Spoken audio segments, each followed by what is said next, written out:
OK，那么这期视频就大概展示一下最近要发售的一款重置版的国产 CSM 地旗。首先，这期视频是在我学校里面平时做道具的小房间里面拍的，房间比较空旷，所以回音比较大。那么这期视频我就尽量少讲话，大家主要留意字幕吧。OK，那么首先最大的改动就是增加了一个台词模式，原本的出版无论怎么开机都是进入普通模式，那么这一次的话是把台词模式给做进去了。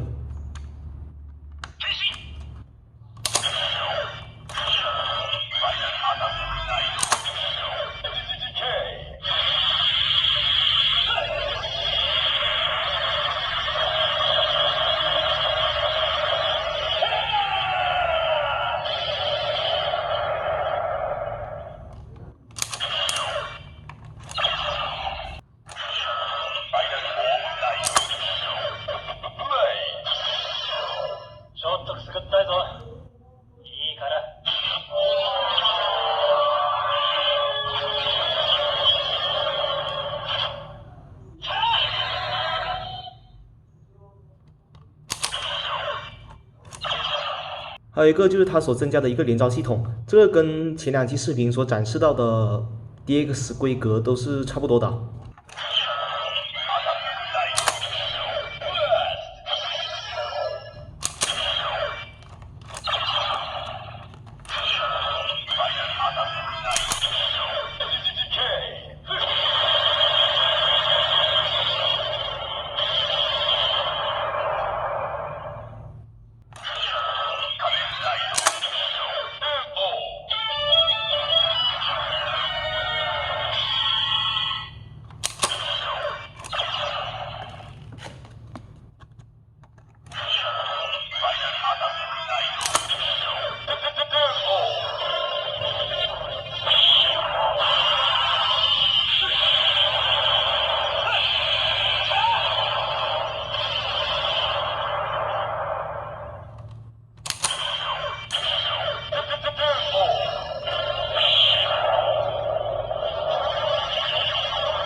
OK，那么大的改动就基本上只有这一些，还有一些小的改动，主要就是桃子模式以及跳过台词功能。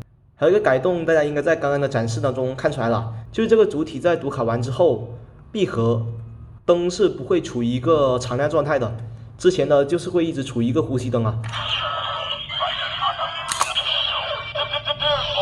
这里在闭合之后，灯是会立刻灭的。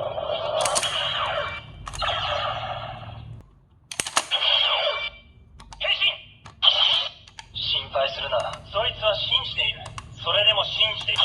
世界は知らんが、答える必要もない。夏みかん。響きの世界に。俺は、行けカイト、その通りだ。お前は你。桃子模式这一次真给它改成了随机触发，并不是之前出版的4次必定触发。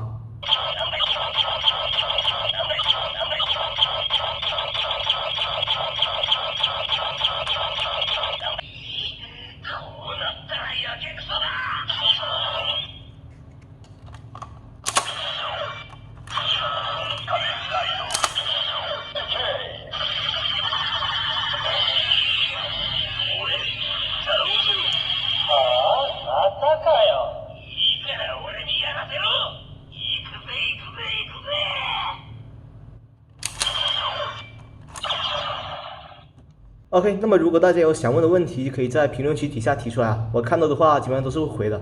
那么这期视频就做到这里啊，咱们下期再见。